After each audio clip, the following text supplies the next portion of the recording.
Buenas noches. En este momento se va a presentar ya el último componente, que es la base de conocimientos para ese trabajo terminal. Ah, Recordando y una breve introducción es que tenemos dos funcionalidades. Una es la extracción de esa información. Ya vimos de qué manera se va a estructurar de esa manera. Tenemos texto como una división estructural. Tiene alguna división, ya sea capítulo, sección,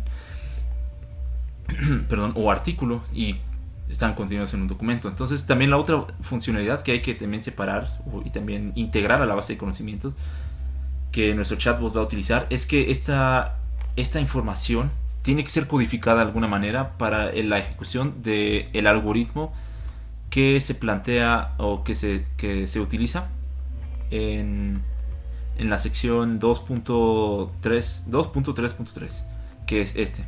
Entonces aquí está la información de cómo se utiliza, qué significa cada componente. Y básicamente lo que necesitamos es un vector binario que indica qué vector utilizamos para representar una palabra o la presencia de una palabra. Entonces, una vez ya teniendo eso en mente como nuestro objetivo y visto que eso será codificado en nuestra base de conocimiento, ya pues podemos proceder a ver cómo se va a procesar esa información. Para, primeramente, debemos establecemos también el objetivo de la preparación de los datos. Nuestra fuente de entrada son, vamos a borrar esto, que es nuestra fuente de salida, bueno, ya nuestro resultado, son archivos de texto. Se justifica también en ese proyecto que no podemos utilizar archivos PDF. No cuentan con un formato suficiente, no es organizada para poder ser introducido en un proceso que automatiza el procesamiento de esa información, y va a requerir más bien de procesamiento visual mediante pues algunos otros algoritmos que comprendan la organización visual del texto y no propiamente la codificación del PDF, porque pues no se codifican en algún orden.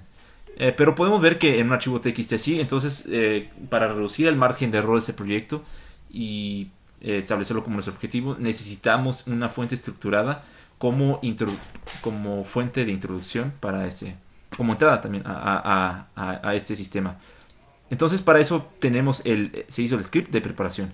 Aquí ya está cada uno de sus componentes, llama al código correspondiente y ya se automatiza el hecho de meter un directorio que tiene nuestra información de entrada y dónde se va a sacar.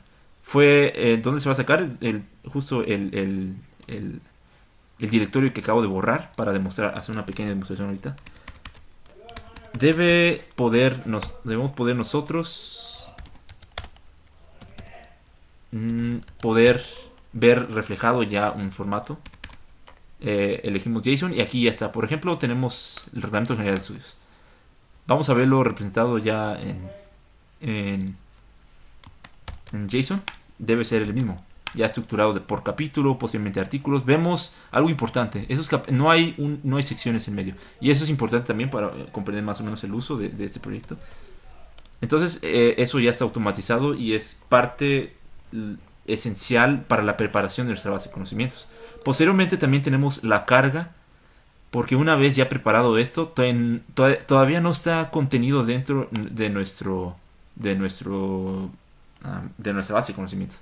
Entonces hacemos dos cosas. Uno, cargamos los vectores. Necesitamos una forma de codificarlo. Entonces utilizamos la biblioteca SpaCy y poder reducir ya su vocabulario a 1000 clusters, porque pues como lo habíamos mencionado, va a ser una complejidad de espacio y memoria, perdón, de tiempo y de memoria, que pues para los cuales pues, se va a enfrentar un obstáculo en ese proyecto con los recursos que contamos. Entonces, ese script lo que va a buscar es cargar aquí en el clúster de palabra. Y justo aquí tenemos ya pues la ejecución de eso. Aquí están las funciones correspondientes. Hace lo mismo. Optimizamos de alguna manera la forma en cómo cargamos eso, porque una vez ya calculado, buscaríamos no volver a calcularlo en dado caso que nuestra base de conocimientos tuviera que volverse a poblar. Entonces se guarda esa matriz serializada que contiene cada uno de los vectores, o propiamente los clusters de palabras, aquí en ese archivo w.npi, que es pues ya los clusters en un espacio vectorial, serializado en el formato de arreglos de NumPy, que es una biblioteca para optimización de arreglos aquí en Python. Entonces eso también se considera aquí en la carga. Si sale el archivo, se lee y se carga así directamente la base de datos. Si no, se va a tener que volver a calcular, y eso implica un cálculo otra vez utilizando el algoritmo de K-means, reduciéndolo a un número ideal para poder ser ejecutado pues sí, en este entorno, en un entorno donde, pues, donde se cuente con recursos limitados. Entonces todo eso se hace aquí mientras se cargan los vectores, pero al mismo tiempo también se carga la información y se cargan los documentos ya estructurados. Podemos ver, bueno, aquí se utiliza Postgres. La información también está en bueno, esos servicios de la base de conocimientos están en un contenedor correspondiente. Por ejemplo, chatbots es un servicio, está en un contenedor. Tenemos el otro componente, que es esta base de conocimientos, igual está en su contenedor, donde ambos servicios se van a comunicar mediante el orquestador de Docker Compose. Entonces ya tenemos aquí la información. Podemos ver que aquí está cargada todo. Los documentos también. Actualizo, aquí están cada uno de esos. La salida propiamente de los dos scripts que se ejecutaron. Y pues eso ya se verá reflejado en la utilidad de las dos funcionalidades que buscamos. La base de conocimientos hasta este punto consideramos que está preparada. Es ya el objetivo de implementación de esto. Y falta la iteración en la cual buscamos integrarlo. Entonces, como habíamos presentado en el componente anterior, el intérprete debe conocer qué es la intención que se busca. Debe reconocer las entidades suficientes para poder interpretar eso y consultar la base de conocimientos para esa información. Entonces vamos a hacer una prueba de integración sencilla. Vamos, por ejemplo, a preguntarle qué dice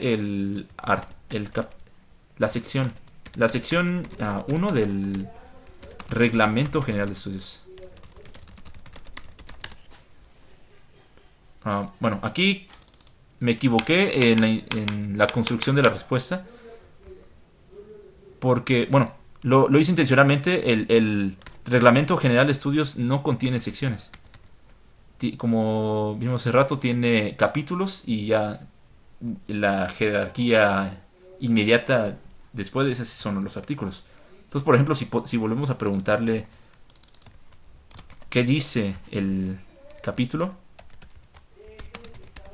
debe poder formular la respuesta correspondiente de disposiciones generales, que es lo que dice aquí.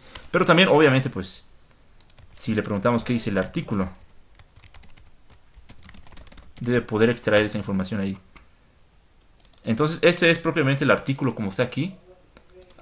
Esta es la información que nosotros buscamos. Esa es la integración con la interpretación de esa funcionalidad.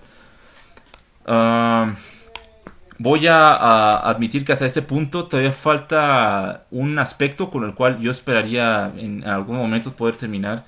Se me ha complicado el avance de la integración para la segunda intención, que es ya propiamente la consulta de conceptos. Por ejemplo, ¿qué artículos hablan acerca de la titulación?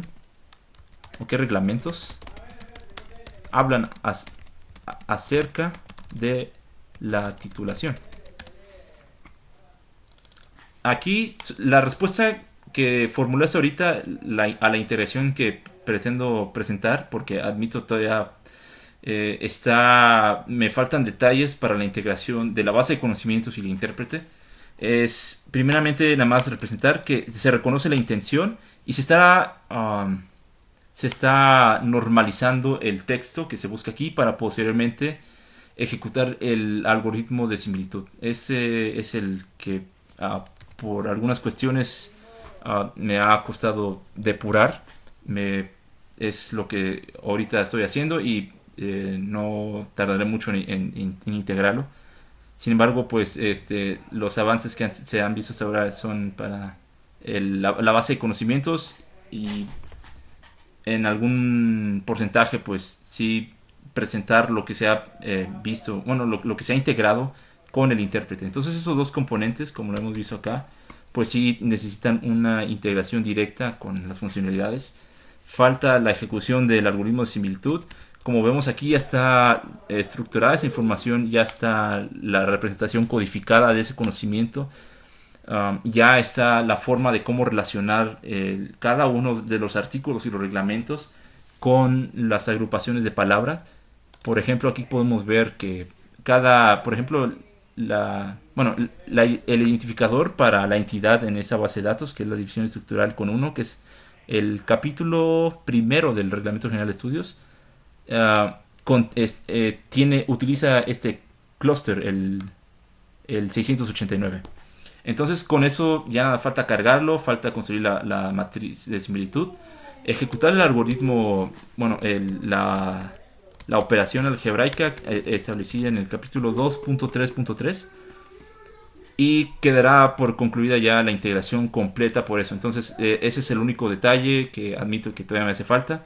Estaré trabajando en él y espero en algún momento poder terminar. Sin embargo, para cuestiones también de poder presentar los avances en tiempo pues comprometido, eso es lo que presento hasta ahora, y pues de alguna forma estaré atento a cualquier otra cosa y esperaría poder presentarlo si es posible. La integración pues en un tiempo posterior, si es permitido. Pero pues sí, en conclusión ya está la construcción de la base de conocimiento. Están los scripts de preparación para eso. Y lo que faltaría ya sería propiamente la ejecución de esto, extrayendo la información de la base de conocimientos para poder utilizarla en el intérprete semántico. Entonces concluyo con todo eso y estaré atento a cualquier aclaración que sea necesaria.